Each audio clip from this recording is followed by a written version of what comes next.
Hello student, Shahid Khan educational academy में आपका teacher engineer Usman Khan. जैसे कि आपको पता है, हम क्लास 9 केमिस्ट्री न्यू बुक का चैप्टर नंबर 6 पढ़ रहे हैं। तो आज का जो हमारा लेक्चर है वो है लेक्चर नंबर 7। तो इसके लेक्चर के बाद ना ये जो टॉपिक है हमारा चैप्टर बल्कि हमारा जो है ये खत्म होने लगा है। तो आखिरी लेक्चर है, 2 क्वेश्चन है सिर्फ इन्वेस्टिगेटिव क्वेश्चंस के। तो इन दोनों को सॉल्व करते हैं। बिल्कुल आसान आसान मैंने आंसर्स लिखे हैं इसके। आप यहाँ से याद कर लें अगर आप चाहते हैं कि आपके बोर्ड में अगर ये क्वेश्चन आए तो आपके अच्छे नंबर आ जाए। तो परेशान होने की बिल्कुल बात नहीं है। ठीक है, 2 क्वेश्चन है, बहुत सिंपल से इजी से। चैप्टर के अगर आपने लेक्चर्स लिए हुए हैं तो आपके लिए ये कोई मुश्किल होने की बात नहीं है। ठीक है।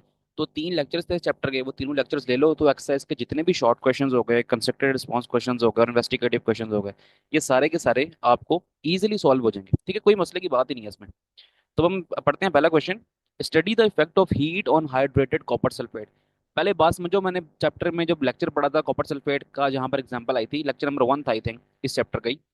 तो उसमें हाइड्रेटेड कॉपर सल्फेट के बारे में बताया था मैंने कि हमारे पास एक कंपाउंड है ना, कॉपर सल्फेट, CuSO4। CuSO4 ना पूरा कंपाउंड अपने साथ ना 5 5 H2O वाटर के 5 मोल्स अपने साथ रखता है। ठीक है, 5 H2O, 5 लिखा हुआ है।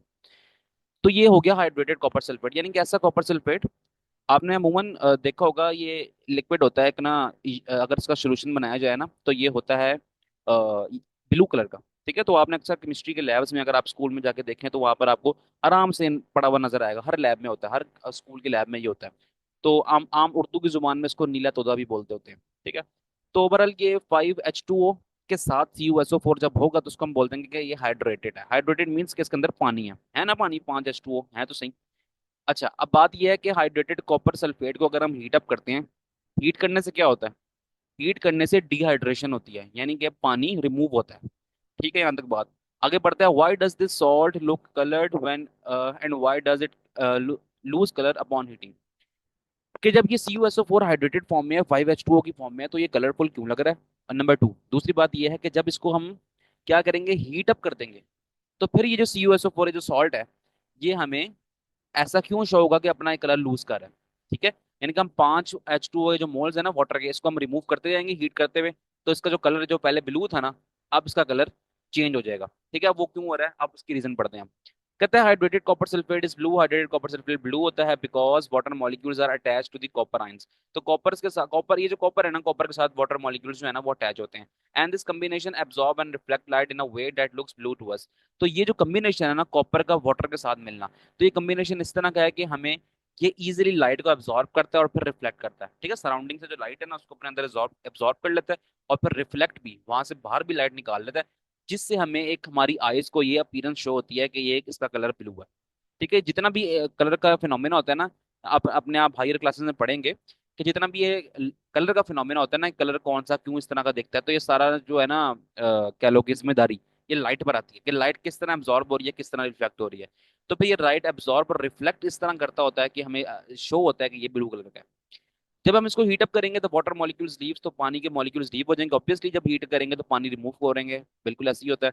And the blue colour fades, तो ब्लू का जो कलर है ना वो अब डिम पड़ना शुरू होता है, टर्निंग द सॉल्ट वाइट। अब ये जो सॉल्ट है CuSO4 जिसने अपीयरेंस अपनी शो की हुई थी, किस तरह, इस तरह शो की थी कि कलर इसका ब्लू होगा।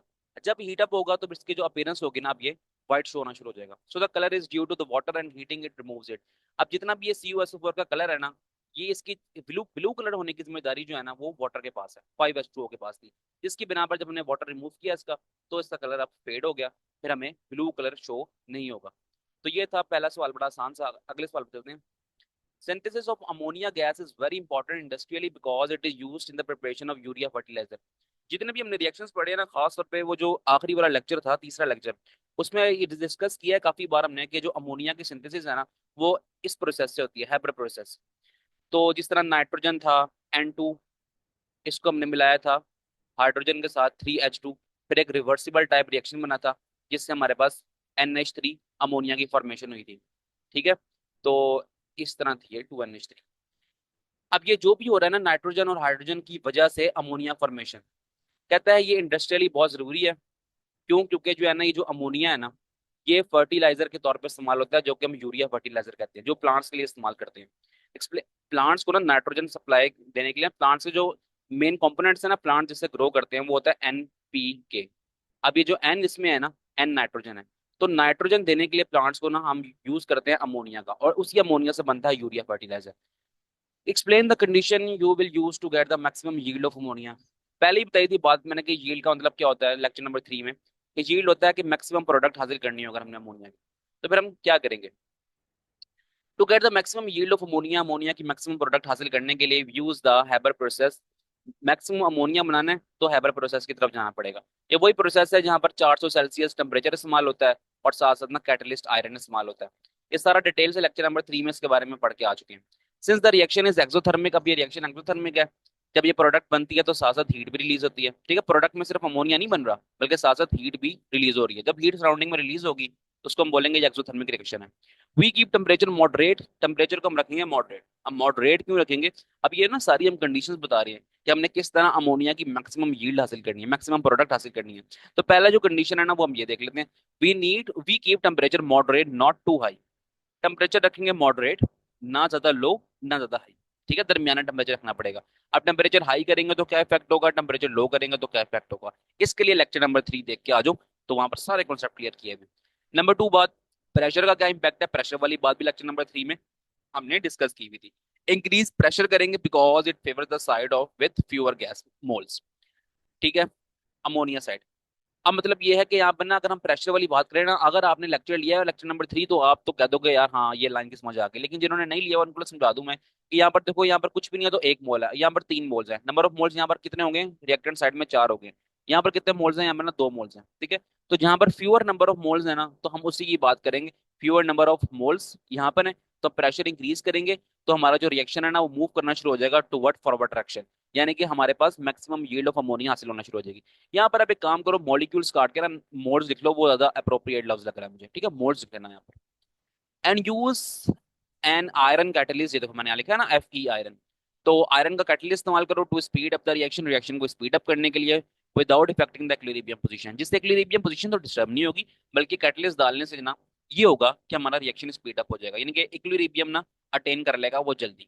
जब जल्दी इक्विलिब्रियम अटेन कर लेगा तो हमारा टाइम बचेगा, अगर टाइम बचेगा तो हम मैक्सिमम यील्ड हासिल कर सकेंगे अमोनिया की।